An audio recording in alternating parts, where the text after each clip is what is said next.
Good morning. Welcome to episode 2 of EdVision Cast, the monthly podcast of the IB Way of Life. In the past, health and well-being were a given in student success and student achievement. However, things have changed significantly post-pandemic. Schools are now making concerted effort to ensure and promote well-being of the learning community, as this seems to be an integral and vital part of student success. Today we have with us Mr. Ian Davies, Head of Garodia International School and Dean of Garodia International College, to share his views with us. Good morning, Mr. Davies. Good morning, Ms. How Maha. have you been? Well, very good, thank you. Pleasure to be here with you. Mr. Davies, my first question to you. Reflecting over the past couple of years, how have things changed for students as well as staff with respect to well-being? Okay, I think well-being has become something that as schools we've had to do a lot of work on and a lot of learning ourselves about. The Terror in 2018 said that well-being is inclusive, healthy, caring and a happy society. And if we translate that into a school, that's what we're aiming for. And the pandemic clearly had an impact on all of those areas. If we want to put it succinctly, our students coming back have been dealing with, firstly, fear and anxiety about themselves, their families, coming back into a closed community. Secondly, managing the feeling of being behind. Now that has been in academic terms, and I'll look at that in a bit more later. And thirdly, dealing with uncertainty. What's going to happen in the future? Has the world changed for the better or different? Nobody knows. For us, primarily, it's been trying to get the community working as a community once again. It's so difficult to imagine that we had to restart the school from the beginning. What does a school mean? What's the activities? What's the ebb and the flow of every lesson, every activity that we're doing? For the younger students, we found that the ability to work collaboratively, the ability to actually even know how to address other students in a group setting, how to use the proper language, that was a vital part of what they needed to do. I think the younger children weren't so worried about their futures at this stage. For the middle school students, I think they come back and we've had time to work with them. And it's really just re-establishing the learning with them, re-establishing how they need to take control of their daily lives and making sure that they're doing the best they can. For the older students in grade 11, 12 and grade 10, to be truthful, they've had a little bit of a panic because they've not had to sit external exams for 2 years. They've not had to write proper essays or proper answers. So we have had to go right back to stage 1 with our students to give them the confidence, to give them the skills and the ability to sit in that examination hall once again. It's interesting that there was a significant piece of research from Brown and the University of Virginia that said when we came back after the pandemic, students had lost as much of a third of their expected progress in English and in maths. That is something that's significant and which we've had to try and catch up in that short space of time. So to conclude, coming back post-pandemic for both staff and students, the impact of being academic as well as social and the interactions to recreate the school that we always were. Thank you, Mr. Davies. I quite agree with that. Students have had many challenges and they are struggling, but as a community, we are here to support them. My next question to you, Mr. Davies, is how, as a head, have you supported your student and parent community in particular to tackle issues related to well-being? This is an interesting question because one of the things we consciously did as a senior leadership team was to talk not about what's gone, but the opportunities that this gives us as a school moving forward. And I think that's really important after times of crisis to look at it in that manner. Don't dwell on the past, but think about what could we do? How can we recalibrate for the future? And so, to be truthful, we are still working on this. This is not an instant fix. And I don't think anyone that tells you that is actually being truthful. This will be something that we'll be working on over the next 5 years to affect lifetimes in a good manner. First and foremost, as I said, we wanted to recreate the school as an active, vibrant community. That was essential to get everybody being part of a school environment where they feel valued, where they could contribute, and where all of their strengths could be recognised. Not just in academic terms, but the great sports people, the great orators in our school, a whole range of different things. And so consciously, we did build in a large number of activities in our first year. It's been tough, we know that, but it's been essential on going forward. I think that communication has been very important and one of the key things. We've tried to communicate strongly with our parents, with our students, and to recreate the networks of support that go on. So our parents, for example, have a series of workshops where we have been re-educating them about what we do in the school, what we do in maths, in English, also about what we mean by well-being, how we're supporting our students. And that means that our personal, social, careers and health education program, which is a very special lesson that students take every week, has been reevaluated and been rejigged to become, in some ways, more of an emotional development program. And that has been very crucial. We've had a wellness week where we had yoga, mindfulness, a whole range of meditation techniques taught to our students. That's been brought in. We've focused a lot on positive aspects of behaviour. Now that sounds really strange, but it's from small little things, small seeds that we plant, the way that we greet each other, the respect we have for each other, that we can build a definite sense of well-being in the community. So we accepted that recovery was not a straight line. There was going to be some setbacks as well as moving forwards. So, for example, we are working very hard on a peer counselling program for our students so that all of our students will be trained as a peer counsellor. I personally think that that's very important so that we're all sensitive to each other and we can all support each other in a positive manner. We also have a school project running, which I'll talk about a bit later, about wellness.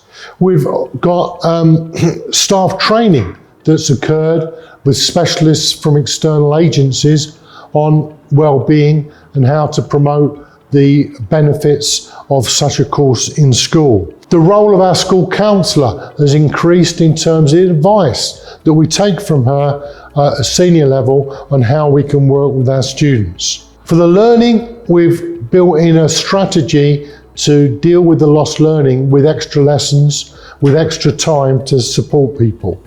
So I think those are some of the things that we've looked at and just realised that there's no right or there's no wrong way to go about this, except that we have a much greater sense of well-being in all of our policies, in all of our activities, and all that we're trying to achieve. The student must come first and the community must come first rather than other priorities to us. Thank you, Mr. Davies.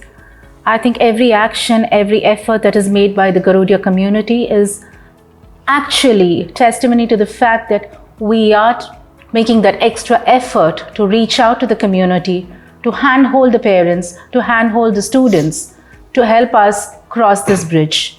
What's more, even the parent community are very supportive of this endeavor. Some of them have actually volunteered to run workshops for our students, for other parents on various aspects of health and well-being. So I think we're really privileged and quite fortunate that we have this community that believes that well-being is so important. My next question to you, Mr. Davies. What are some of the biggest achievements that you can speak of in terms of your team's efforts to ensure well-being of your learning community? Yes, a good one. I think going back to the PSHE program, that's completely realigned itself to give a stronger emphasis on student well-being. I won't go into that in more detail, but for those who would like more information, do contact us and we can show you this quite in-depth program of learning that students undertake, dealing with relationships, dealing with how to respond to crisis, dealing with bereavement, and so on. Secondly, we've had more emphasis on coming together every week as a community in our school assemblies. And our school assemblies have deliberately dealt with topics concerning health, diet, exercise, in fact, the whole well-being of an individual. We're deliberately making the links between the brain and how people learn, because we know that when students have a better cognition, that means that they're more balanced in their lifestyle, it means that they're more involved as students, and it means that we've given them the opportunity to also talk about these topics as part of the community that we are in. So healthy habits for body and mind is what we are encouraging. Take that one step further, and thirdly, I think we have a much greater connectiveness with our students and our parents. Miss Malakshmi's spoken about our wonderful Parents Association. We take our PTA not just as a rules body, but as a body that gives us advice and support throughout. And so it doesn't just operate on certain meetings throughout the year, but as formal and informal contacts between parents and teachers and leadership. But the Student Parliament has been resurrected after the pandemic and now has a very healthy way in which they help to run the school. On a weekly basis, they do talk about things that are important to them, about the changing areas, about swimming, about how we can get better food in the cafeteria to their liking, which is not an easy thing. We can't please everyone with food. But the students now feel that they have a bigger role and they have space to talk about their life in school and how they want to improve it. And by the same way, we can give them a bit more information about how the school can run and how it runs. So they feel part of it. They feel part of going forward. I think, fourthly, we must always think that well-being is part of the learning and teaching experience. So we've continued to improve the way that our learners understand how they're learning in the classroom. That means continuing our staff training. Now, we know that we've not completed this yet. And a major project which is undergoing at this point, which has been running for the last 4 months, has been a PDP, a personal development project of the school on well-being. We have a selected group of ambassadors, teachers and a couple of students who meet regularly, and they have been doing things like evaluating, reading, checking in with other schools, looking at research papers, seeing what's happening worldwide to gather what's best practice. They've been coming up with strategic plans for us as a school to move forward to make definite changes over the next 2 years. So where did we get this meditation idea from? Well, our special group did a very careful survey of our students. They found out that many of the students felt that they had more pressure at school and they felt that we needed to help them in some way. So what we're doing is developing a much better school well-being policy. So to conclude this part, we are trying to get to the position where we know what it means to be a good well-being school. That means improved relationships between parents and teachers and students. It means that academic performance obviously improves as well. It means probably that we have better behaviour amongst our students and staff and community, but fewer absences from everybody. What it means is that we become a much healthier body altogether. That's our way forward. Ms. Maha. Thank you, Mr. Davies. To conclude, what would be your advice to other schools and school heads to help them sail through this phase, which is not particularly easy? Absolutely. I think the advice that we can give isn't something that we've come to a conclusion because we haven't yet got to that point. We're on the process. But first of all, I think the knowledge that we are still learning. We need to keep abreast of what is happening around the world, in India, in other schools, in higher education, as well as primary schools, all ranges of education, to see how well-being is being impacted. And in particular, at the moment, I'm reading some information about the healthcare services in Europe, where they're doing a lot of well-being research and work with their staff. I think that's going to have a major impact. Secondly, please share good practice. Don't keep it to yourselves. We all need to know for the sake of our futures. Thirdly, let's use this as an opportunity to empower students. Listen to their voice and involve them in decision making. Fourthly, think of it as a unique learning opportunity. Don't think of it as an issue. I think we need as leaders to become comfortable with uncertainty. Uncertainty is good, not a bad thing. Invest time in discussing well-being with people, everyone at every level.